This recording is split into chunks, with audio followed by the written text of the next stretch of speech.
आज हम पढ़ेंगे भारत सरकार अधिनियम 1935 गवर्नमेंट ऑफ इंडिया एक्ट 1935।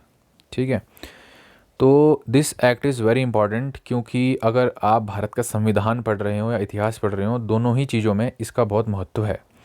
आपको इस एक्ट में जानने को मिलेगा कि जब ये एक्ट आया तो इससे हमारी जो राज व्यवस्था है, हमारी जो प्रशासनिक व्यवस्था है, उसमें क्या क्या चेंजेस हुए। ठीक है, इससे पहले वाले वीडियोस में मैंने राउंड टेबल कॉन्फ्रेंसेस पढ़ाई थी ना, जो आपकी गोलमेज सम्मेलन हुए थे लंदन में।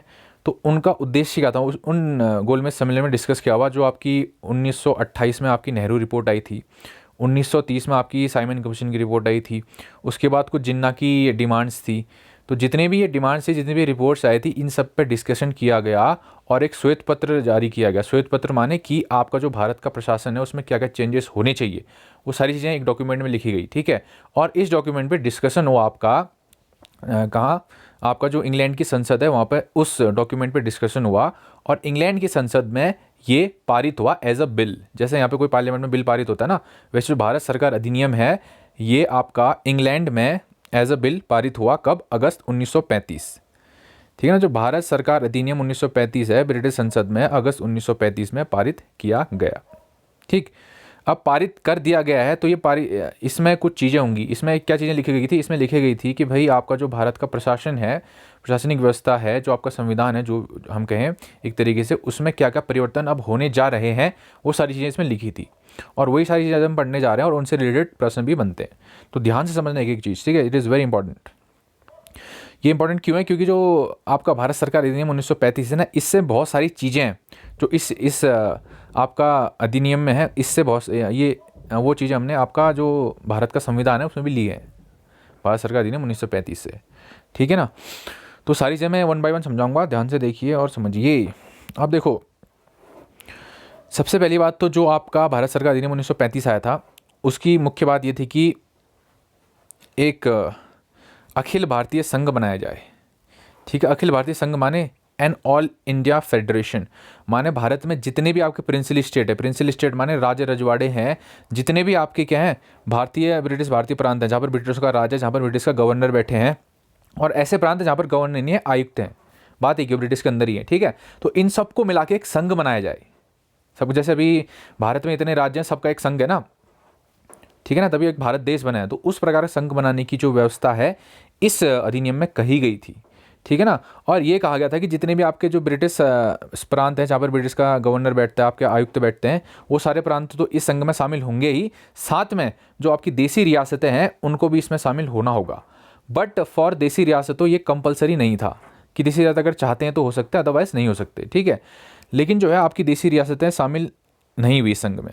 अगर वो संघ में शामिल होती तो उनको ब्रिटिश रूल्स वगैरह फॉलोज करने पड़ते ना, तो उन्होंने इंटरेस्ट ही नहीं दिखाया और वे संघ में शामिल ही नहीं हुए। तो जो इस संघ की बात की थी कि एक ऑल इंडिया संघ बनाएंगे, हम ऑल इंडिया फेडरेशन बनाएंगे, एक अखिल भारतीय संघ बनाएंगे, ये कभी आपका अस्तित्व में ही नहीं आया, क्योंकि प्रिंसिपल स्टेट आपके जो राजा रजवाड़े हैं, रियासतें हैं, वो इस संघ में आने के लिए राजी ही नहीं हुई। ठीक है ना, ये तो पहली बात हो गई। अब जो मेन बात आ रही है वो ये आ रही कि भैया आपका जो प्रशासनिक व्यवस्था है केंद्रीय लेवल पर और आपका स्टेट लेवल पे, एक तरीके से प्रोविंसेस होते हैं, ठीक है ना, उनमें क्या क्या परिवर्तन हुए। सबसे पहले हम देखेंगे संघीय व्यवस्था। जो सेंट्रल लेवल था वहाँ पर जो आपकी दो चीज़ें होंगी। अब मैं दो चीज़ें हर बार बताता हूँ, दो चीज़ें क्या, एक तो एग्जीक्यूटिव होती है आपकी एग्जीक्यूटिव कार्यपालिका, एक होती है आपकी लेजिस्लेचर या व्यवस्था पालिका। दोनों फर्क क्या है? जैसे अभी मैं कहूँ अगर संसद है, केंद्र की बात करें, संसद है ना, लोकसभा और राज्यसभा, उनका काम क्या होता है? वो कानून बनाती है। जैसे कोई कानून बनाया तो आपका संसद से जाएगा, राज्यसभा लोकसभा से, तो उसको हम व्यवस्था पालिका बोलेंगे। ठीक है, तो दोनों में फ़र्क क्या है? जो आपकी व्यवस्था पालिका होगी, लेजिस्लेचर होगा, उसका काम होगा कानून बनाना, और जो आपका कार्यपालिका होगी, एग्जीक्यूटिव होगा, उसका काम होगा इन कानूनों को एग्जीक्यूट करना, उन कानूनों को लागू करना। जैसे अभी पुलिस प्रशासन होता है, डीएम वगैरह होते हैं, ये आपके कार्यपालक हो गए, एग्जीक्यूटिव्स हो गए, और जो आपकी हमारी विधानसभा है, विधानमंडल है, वो आपका लेजिस्लेचर हो गया। ठीक है ना, दो अंग हो गए। तो जो केंद्रीय लेवल पे दो अंग हैं आपके सरकार के, इन दोनों में क्या परिवर्तन हुए, सबसे पहले हम वो देख लेते हैं। तो जो आपका कार्यपालिका थी केंद्रीय लेवल पे, उसमें क्या परिवर्तन हुए, वन बाय हम देखते हैं। जो गवर्नर जनरल था ना उसको केंद्र, समस्त संविधान का केंद्र या पीवोट या मोस्ट इंपॉर्टेंट पर्सन बनाया गया। मतलब संघ जो आपका संविधान है या जो ये कानून है भारत सरकार अधिनियम, ये इस तरीके से बनाया गया कि उसका उस पूरे अधिनियम में जो है आपका मोस्ट इंपॉर्टेंट पर्सन कौन रहे, गवर्नर जनरल, जो भारत का वाइसरॉय होता था वो मोस्ट इंपॉर्टेंट पर्सन रहे। ठीक है। अब देखो, जब मैं भारत सरकार अधिनियम 1919 पढ़ा रहा था, मैंने बोला था कि जो प्रांत होते हैं ना, जैसे आपका अभी स्टेट्स हैं, वैसे टाइम में जो प्रांत होते हैं वहाँ पर आपकी डायरकी लाई गई थी या द्वैध शासन लाया गया था। द्वैध शासन मतलब क्या, जो वहाँ पर आपके कार्यपालिका के विषय हैं कि कार्यपालिका के जो विषय हैं उनको दो भागों में बांट दिया गया था। ठीक है, एक विषय को कहा था सुरक्षित विषय और एक को कहा था हस्तांतरित विषय। ठीक है ना, वो व्यवस्था आपकी प्रांतों में थी उस समय पे, लेकिन अब वो व्यवस्था प्रांतों में खत्म कर दी गई और व्यवस्था अब केंद्र पे लाई गई। अब वो व्यवस्था है क्या, उसको ध्यान से समझना। प्रशासन के विषयों, अब विषय क्या होते हैं, प्रशासन के विषयों को दो भागों में व्यक्त किया गया, एक हो गया सुरक्षित, रिजर्व्ड कहेंगे, एक हो गया हस्तांतरित। अब देखो विषय क्या है, सब्जेक्ट, जैसे कि आपका विदेशी मामले एक विषय हो गया ना, विदेश के मामलों में कौन डिसीजन लेगा, आपका जनजातीय क्षेत्रों के मामलों में कौन डिसीजन लेगा, आपके धार्मिक मामलों में कौन डिसीजन लेगा। तो धर्म है, आपके जनजाति है, ये विदेश मामले हैं, ये एक विषय हो गए। तो जितने भी विषय थे, जिनको आपको जिन पे बने हुए कानून को आपको एग्जीक्यूट करना है, उन विषयों को दो भागों में बांट दिया गया। एक तो हो गया सुरक्षित विषय जिसको रिजर्व्ड बोला, एक हो गया हस्तांतरित विषय। ठीक है, अब जो सुरक्षित विषय है ना, उनका एग्जीक्यूशन, उनको लागू कौन करेगा, उनको लागू, देखो व्यवस्था क्या है, आपका सेंटर पे कौन बैठा है, गवर्नर जनरल बैठा है, इसके ये हेड है, इसके पास दो चीज़ें हैं यहाँ पर, इसकी एक हो गई एग्जीक्यूटिव काउंसिल होगी, मतलब कार्यकारी परिषद होगी, इसमें कुछ लोग होंगे। ठीक है, इन लोगों को जो आपका गवर्नर जनरल है ये नॉमिनेट करेगा, नॉमिनेट माने इनको नामांकित करेगा, इनका कोई इलेक्शन नहीं होगा, गवर्नर जनरल कहेगा तुम आ जाओ तो आ जाएंगे। ठीक है, और दूसरी तरफ होंगे आपके, इसमें नॉमिनेटेड भी होंगे, मतलब आपके कुछ लोग होंगे जो नॉमिनेटेड भी होंगे, मतलब आपके जिनको आपने नामांकित भी किया और जिनको इलेक्शन भी किया है, इसमें दोनों तरह के लोग होंगे यहाँ पर। ठीक है ना, सेंटर पे कौन है, आपका गवर्नर जनरल, एक साइड पे इसकी परिषद है, कार्यकारी परिषद, दूसरी साइड पे मंत्रीगण है। जो मंत्रीगण कुछ इसमें से नॉमिनेटेड होंगे, मतलब कुछ आपके नामांकित किए होंगे, गवर्नर ने सेलेक्ट किए होंगे, कुछ आपके इलेक्शन के थ्रू आए होंगे। ठीक है, तो ये दो हिस्से हो गए, इस पूरे को हमने संसद बोला, मतलब कानून बनाओगे तो ये दोनों बनाएंगे, इस पूरे को हमने क्या बोला, संसद बोला उस समय का। ठीक है, अब जो आपके सुरक्षित विषय है ना, जैसे आपका विदेशी मामले हो गए, जनजातीय मामले हो गए, आर्थिक या धार्मिक मामले हो गए, इन विषयों पर कानून बनाने, इन विषयों पर आपका एग्जीक्यूट करने का, इनको एग्जीक्यूट करने का जो हक है वो किसको होगा, आपका गवर्नर जनरल को होगा। किसकी हेल्प से, इसकी जो ये कार्यकारिणी परिषद है, एग्जीक्यूटिव काउंसिल है। और जो काउंसिलर्स कौन होते हैं, ये इनको जो आपका गवर्नर जनरल ही आपका नॉमिनेट करता है या नामांकित करता है। ठीक है, इनकी हेल्प से ये इन विषयों पर आपका इन विषयों को लागू करेगा। इसके अलावा जितने भी विषय हैं उन सबको हस्तांतरित विषय कहा जाएगा। ठीक है, और जो हस्तांतरित विषय हैं उनको भी लागू कौन करेगा, गवर्नर जनरल ही करेगा, लेकिन किसकी हेल्प से, जो इधर मंत्री हैं, ये जो आपके चुन के भी आए हैं, कुछ नॉमिनेट होके भी आए हैं। ठीक है, दोनों फर्क समझ गए। तो एक तरीके से डायरकी आपकी सेंटर पे इंट्रोड्यूस कर दी गई, जो द्वैध शासन था वो आपका केंद्र पे इंट्रोड्यूस कर दिया गया। ठीक है, ये चीज़ें मैंने यहाँ पर लिख रखी है। देखो हस्तांतरित विषय जो मैंने हस्तांतरित कर दिया, ट्रांसफर्ड विषय, हस्तांतरित विषयों में वे सभी अन्य विषय सम्मिलित थे जो सुरक्षित विषयों में सम्मिलित नहीं थे। इन विषयों का प्रशासन गवर्नर जनरल, देखिएगा तो वही गवर्नर जनरल को उन मंत्रियों की सलाह से करना था जिनका निर्वाचन व्यवस्था पालिका द्वारा किया गया था। ठीक है ना, समझ लो क्या बात कह रहा हूँ, वेरी गुड। यह मंत्री केंद्रीय व्यवस्था पालिका के प्रति उत्तरदायी थे तथा अविश्वास प्रस्ताव पारित होने पर उन्हें त्यागपत्र देना पड़ता था। अब जैसे कुछ विषय हैं जिन पे आपका गवर्नर जनरल डिसीजन ले रहा है, किसकी हेल्प से, जो मंत्री है, और ये मंत्री रिस्पॉन्सिबल थे आपके किसके प्रति, जैसे अभी लोकसभा होता है ना, लोकसभा के मंत्री रिस्पॉन्सिबल होते हैं लोकसभा के लिए। अगर कोई उन्होंने डिसीजन दिया जिससे जनता नाखुश है तो उनको आंसर देना पड़ेगा, तो वो आंसर किसको देंगे, पार्लियामेंट को देंगे, लोकसभा को देंगे। उसी प्रकार से जो मंत्री इस समय पे थे, जो आपके मंत्री हैं, वो व्यवस्था पालिका जो है ना उसको उत्तरदायी थे, उसको आंसर देना पड़ता है। अगर उन्होंने कुछ किया, अगर व्यवस्था पालिका पूछ रही है, एग्जीक्यूटिव पूछ रही है कि भैया ये कैसे कर दिया, तो उनको आंसर देना पड़ेगा। अगर वो नहीं दे पा रहे हैं, उनके प्रति आपका अविश्वास प्रस्ताव भी पारित हो सकता था। अविश्वास प्रस्ताव माने हमको आप पे विश्वास नहीं है, एक आपका बिल आएगा, उसमें वोटिंग होगी, अगर आप वो वोटिंग बहुमत से पास हो जाती है तो मंत्रियों को हटाया भी जा सकता है। ठीक है, अब आते हैं हम जो भैया व्यवस्था पालिका है, लेजिस्लेचर है केंद्र की, उसमें क्या परिवर्तन हुए। अब जो केंद्र की आपकी लेजिस्लेचर है, आपका जो व्यवस्था पालिका है, उसमें ये चेंज हुआ कि उसको द्विसदनीय बना दिया गया। वैसे तो जो द्विसदनीय है, जैसे अभी लोकसभा राज्यसभा था ना केंद्र में, ये व्यवस्था आपकी 1919 से शुरू हो गई थी, लेकिन यहाँ पर कुछ परिवर्तन करके उसको फिर से द्विसदनीय बना दिया गया। ठीक है, 1919 से शुरू हो गई थी केंद्र पे, लेकिन आपको 1935 में भी ये दो सदनी ही रही, लेकिन उसमें कुछ परिवर्तन हुए। वो क्या परिवर्तन हुए वो देखो। दो सदन माने केंद्र पे दो सदन होंगे, जैसे भी लोकसभा और राज्यसभा होते हैं ना, वैसे यहाँ पर दो सदन होंगे। एक को हम राज्य परिषद कहेंगे, दूसरे को संघीय सभा कहेंगे।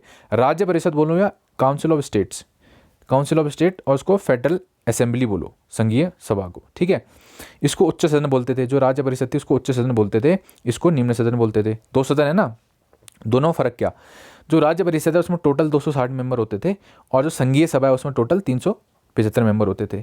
ठीक, और जो राज्य परिषद आपकी परमानेंट हाउस होता था, जैसे भी राज्यसभा है ना, राज्यसभा कभी डिसॉल्व नहीं होता, कभी ख़त्म नहीं होता।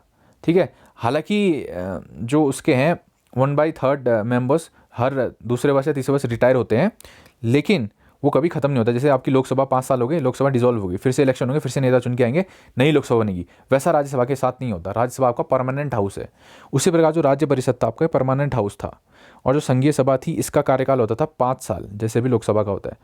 और जो राज्य परिषद होती थी उसमें जो आपके 1/3 सदस्य 3 वर्ष में क्या होते थे, रिटायर होते थे, उनकी जगह नया इलेक्शन होता था। तो ये परमानेंट हाउस होता था आपका राज्य परिषद। और जो संघीय सभा है, जो आपकी फेडरल असेंबली है, वो नॉन परमानेंट था, हर 5 साल में इलेक्शन होकर नए बंदे आते थे उसमें चुनकर।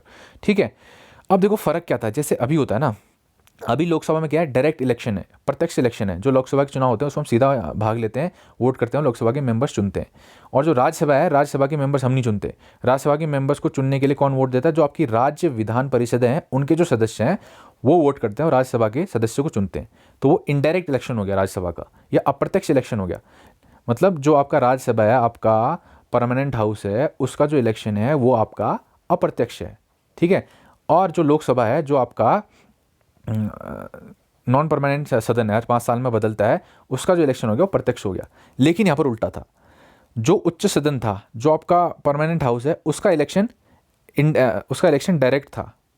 ठीक है, उसका इलेक्शन डायरेक्ट था, और जो संघीय सभा है उसका इलेक्शन इनडायरेक्ट था। यहाँ पर थोड़ा उल्टा था, उसको याद करने की आवश्यकता है नहीं उतना। ठीक है, देख लेना, हल्का फुल्का पता होना चाहिए आपको। ठीक है, तो जो इतने सदस्य, इनमें से 156 तो चुन के आते थे, बाकी 104 नॉमिनेट करते थे। कौन, राजा रजवाड़े आपके, जो आपकी देसी रियासत है, प्रिंसिपल स्टेट्स हैं वो।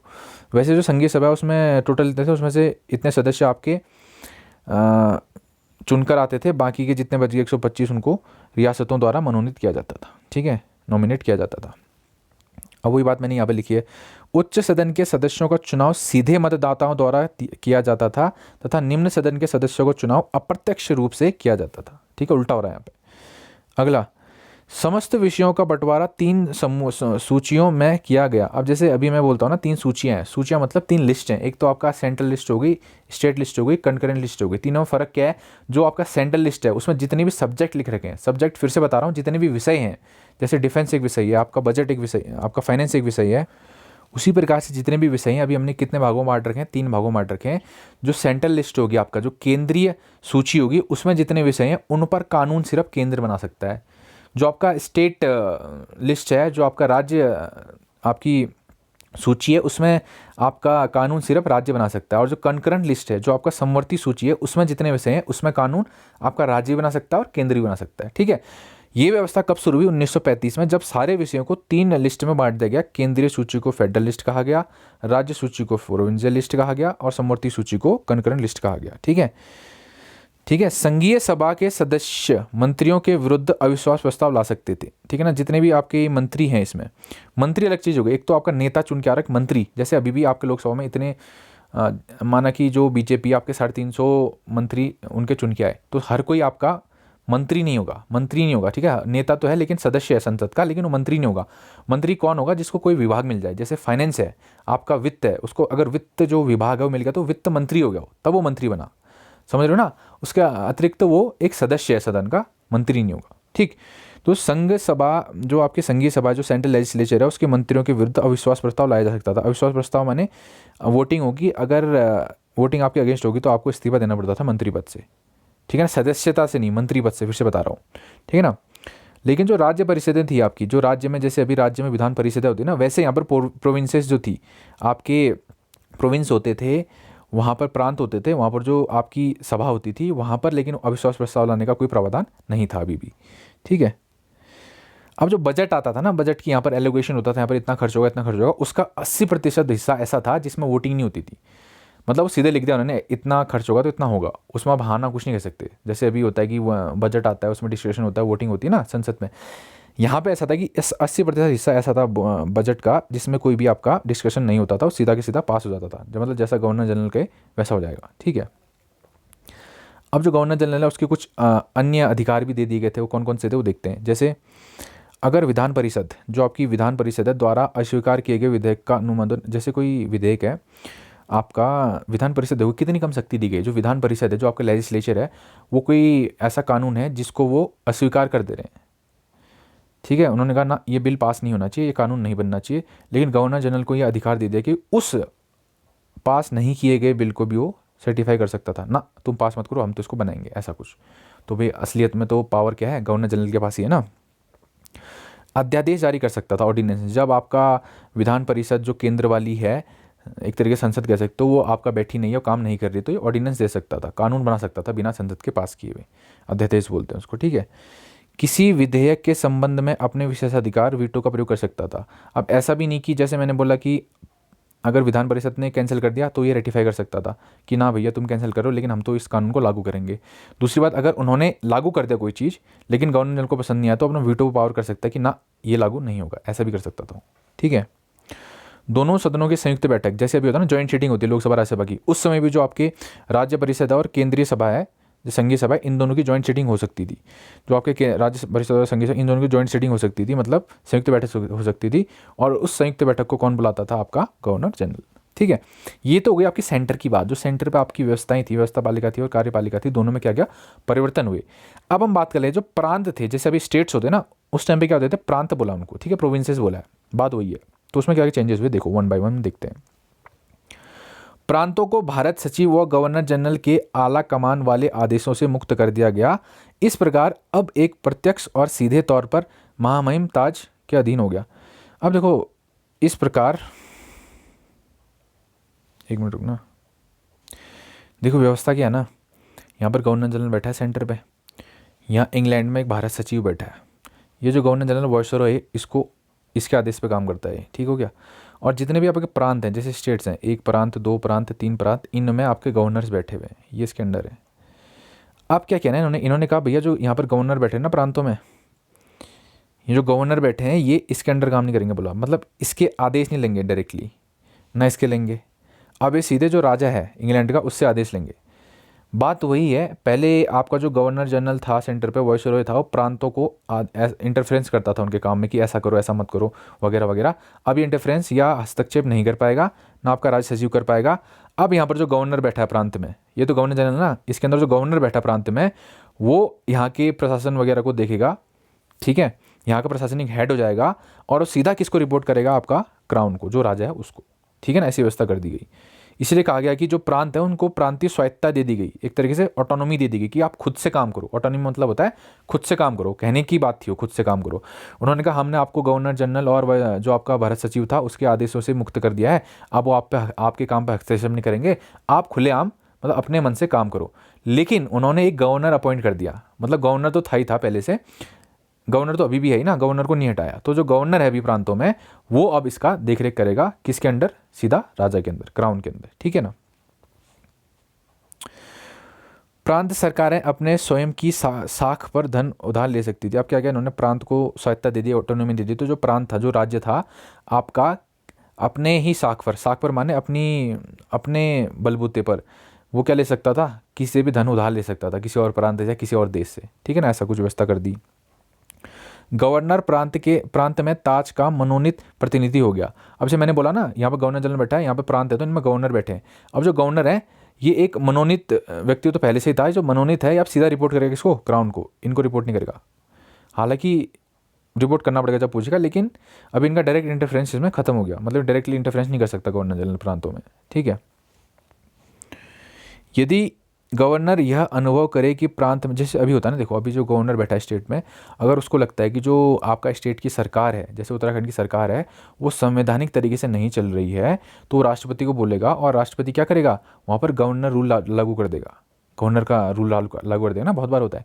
उसी प्रकार इन्होंने इस समय पे ये अधिकार दे दिया गवर्नर को कि अगर गवर्नर को लगता है कि जो प्रांत है वहाँ पर प्रशासनिक व्यवस्था संवैधानिक उपबंधों के अनुसार नहीं चल रही है, संवैधानिक नियमों के अनुसार नहीं चल रही है, तो वहाँ पर क्या है, वो अपना शासन अपने हाथ में ले सकता है गवर्नर। ठीक है।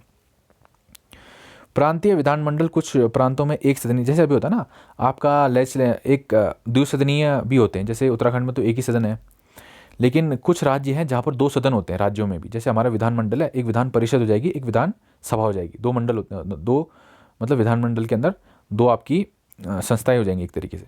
ठीक है ना, कहीं पर एक सदनीय होगा, कहीं पर 2 सदनीय होगा। ठीक है।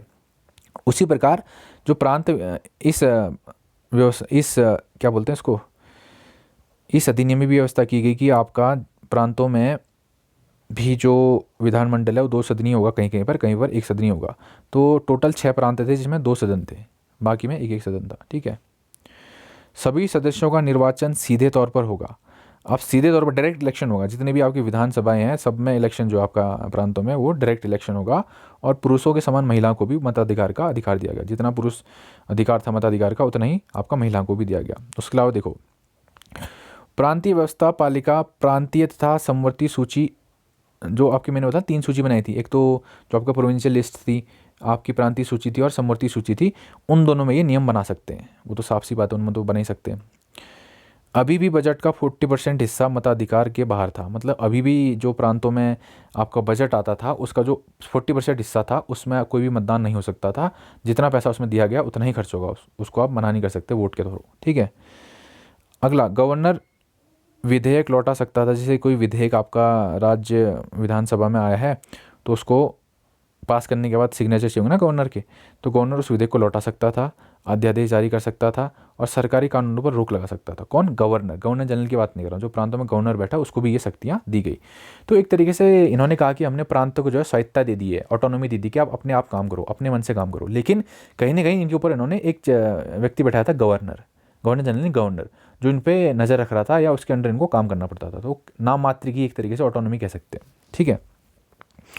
अब कुछ अन्य अधिनियम थे, कुछ इस अधिनियम के अन्य बिंदु थे, वो देख लेते हैं। जैसा पहला, संघीय न्याय व्यवस्था की स्थापना की। अब देखो, न्यायालय तो पहले बन गया था, लेकिन संघीय न्याय व्यवस्था की व्यवस्था क्या है, जैसे आपका सुप्रीम कोर्ट होगा, उसके अंदर आपके हाई कोर्ट होंगे, फिर प्रांतीय कोर्ट होंगे, ऐसा कुछ। ये जो संघीय व्यवस्था है, इस मतलब एक तरीके से संघीय न्याय व्यवस्था की स्थापना की गई इस अधिनियम के अनुसार। ठीक है ना, जो अभी हम देखते हैं ना, आपका सुप्रीम कोर्ट है, फिर उसके नीचे स्टेट्स के कोर्ट हैं, फिर हाई कोर्ट है, फिर आपके प्रांत के कोर्ट मतलब डिस्ट्रिक्ट कोर्ट आ जाते हैं वगैरह वगैरह। जो व्यवस्था है, ये व्यवस्था 1935 अधिनियम से शुरू हुई। अगला, जो नया संविधान, जो आपका संविधान था ना, उसमें संशोधन, जो आपको 1935 का संविधान बना भारत का, उसमें जो संशोधन था वो सिर्फ ब्रिटिश पार्लियामेंट कर सकती थी। जो यहाँ की पार्लियामेंट है, जो यहाँ की संसद है भारत की, उसको कोई अधिकार नहीं था कि कोई चेंज करे उसमें। ठीक है। एक रिजर्व बैंक की स्थापना की जाएगी, मतलब इस अधिनियम के तहत ही जो आपका रिजर्व बैंक ऑफ इंडिया है उसकी स्थापना की गई। इसी अधिनियम के तहत जो बर्मा है, जो आपका म्यांमार है, उसको भारत से अलग कर दिया गया, उसको आज़ाद नहीं किया गया, उसका प्रशासन अलग कर दिया। मतलब जैसा भारत में प्रशासन होगा वैसा बर्मा में नहीं होगा, उसका अलग प्रशासन होगा, आज़ाद नहीं किया गया, भारत के प्रशासन से उसको अलग किया गया। ठीक है। एक लोक सेवा आयोग की स्थापना की गई, जैसे अभी पब्लिक सर्विस आपका जो एग्ज़ाम कंडक्ट कराते हैं ना, यूपीएससी वगैरह, उस तरह का एक लोक सेवा आयोग स्थापित किया गया। तो ये था आज का वीडियो, थोड़ा लंबा हो गया, लेकिन समझो इसको बार बार देख के, और इट इज़ वेरी इंपॉर्टेंट। ठीक है।